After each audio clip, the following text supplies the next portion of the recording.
Aláròyé máa wí o. Nítorí àwọn tó kú nìbàdàn ẹ̀sùn ìpànìyàn níjọba Ọ̀yọ́ fi kan olórí Naomi. Ní báyìí ìjọba ìpínlẹ̀ Ọ̀yọ́ ti fẹ̀sùn ìpànìyàn àti ìwà ọ̀daràn kan olórí Ọ̀ọ̀ni tẹ́lẹ̀ Naomi Sílẹ̀kùnọlá Ògúnṣèyí.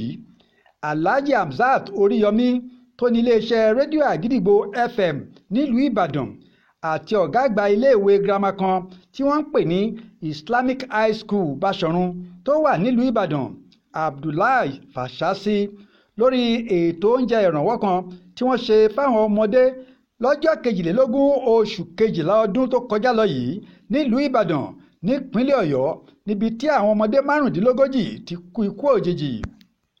Ìwé ìpẹ̀jọ́ ọ̀hún yìí tán kọ sílé ẹjọ́ gíga kan nílùú Ìbàdàn ni wọ́n ti dárúkọ olórí Naomi Sílẹ̀kùnọlá Ògúnṣèyí, Alhaji Hamzat Oríyọmí àti Abdullahi Fàṣásí gẹ́gẹ́ bí olùjẹ́jọ́ fún ẹ̀sùn ìwà ọ̀daràn tí wọ́n fi kàn wọ́n yìí.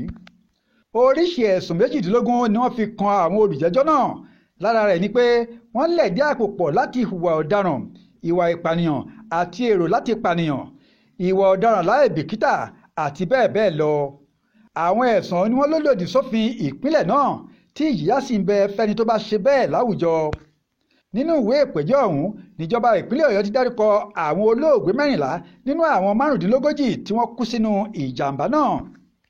Àwọn náà ni Musiliu Sofiat ọmọ ọdún 8, Lẹ́kan Sàlámì ọmọ ọdún 7, Fèyíkẹ́mi Sàlámì ọmọ ọdún 15, Ọláníyan Joshua ọmọ ọdún 15, Lateef Muiz ọmọ ọdún 7, Ọpẹ́yẹmí Ayọ̀mídé ọmọ ọdún 4, Adébáyọ̀ Fatima ọmọ ọdún 5, Adéyanjú Táíwò ọmọ ọdún 8, Salawudeen Khalid ọmọ ìkókó, Anjọ́rìn Faridat ọmọ ọdún 10, Noheen Muisi ọmọ ọdún 13 àti Bámidélé Toyib ọmọ ọdún 18. Ìjọba ìpínlẹ̀ Ọ̀yọ́ ti ṣe olùpẹ̀jọ́ fẹ̀sùn ìwà ọ̀daràn kan àwọn olùjẹ́jọ́ náà pé wọn kò pèsè ààbò tó péye fún àwọn ọmọdé náà lásìkò tó fẹ́ pín oúnjẹ ìrànlọ́wọ́ fáwọn aráàlú. Bẹ́ẹ̀ ni wọn kò tún ṣètò bí wọ́n ṣe máa darí àwọn èrò. Ju gbogbo rẹ̀ lọ, wọn kò ṣètò ìtọ́jú pàjáwìrì fún àwọn aráàlú tó bá farapa lásìkò tí nǹkan bá yíwọ́.